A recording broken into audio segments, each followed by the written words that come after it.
Tollywood super star Mahesh Babu హీరోగా దర్శక దిగ్గజం రాజమౌళి డైరెక్షన్ లో సినిమా తెరకెక్కుతున్న సంగతి తెలిసిందే. SSMB 29 వర్కింగ్ టైటిల్ తో షూటింగ్ చేస్తున్న ఈ సినిమా నుండి ఎలాంటి అఫీషియల్ అప్డేట్స్ రావడం లేదు. కొన్ని నెలల క్రితం ఈ సినిమా షూటింగ్ ఒడిశాలోని కోరాపుట్ జిల్లాలో చేశారు. ఆ టైంలోనే ఈ సినిమాకు సంబంధించి కొన్ని ఫోటోలు, వీడియోలు నెట్టింట లీక్ అయ్యాయి. అయితే ఈ సినిమాకు సంబంధించి అఫీషియల్ అనౌన్స్మెంట్ ను నవంబర్లో ఇస్తామని కొన్నాళ్ల క్రితం ప్రకటించారు. ఈ నేపథ్యంలో మంచి డేట్ కోసం చూస్తున్న మేకర్స్ 2-3 మంచి డేట్స్ చూసి పెట్టినట్టు టాక్ వినిపిస్తోంది. మహేష్ బాబు రాజమౌళి చిత్రానికి సంబంధించి హైదరాబాద్ లో ఓ ఈవెంట్ ప్లాన్ చేస్తున్నారు. నవంబర్ 11 లేదా 15న ఈ వేడుక జరిగే ఛాన్స్ ఉంది. పబ్లిక్ ఈవెంట్ ఇది. అభిమానులకు ఎంట్రీ ఉంటుందా లేదా అనేది క్లారిటీ రావాల్సి ఉంది. ఈ ఈవెంట్ కోసం వెన్యూ కూడా ఫైనలైజ్ అవ్వాల్సి ఉంది.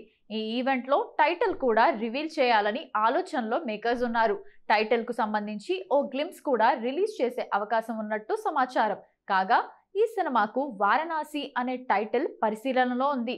ఈ ఈవెంట్ కు మహేష్ బాబు, దర్శక ధీరుడు రాజమౌళితో పాటు ప్రియాంక చోప్రా కూడా రాబోతున్నారు.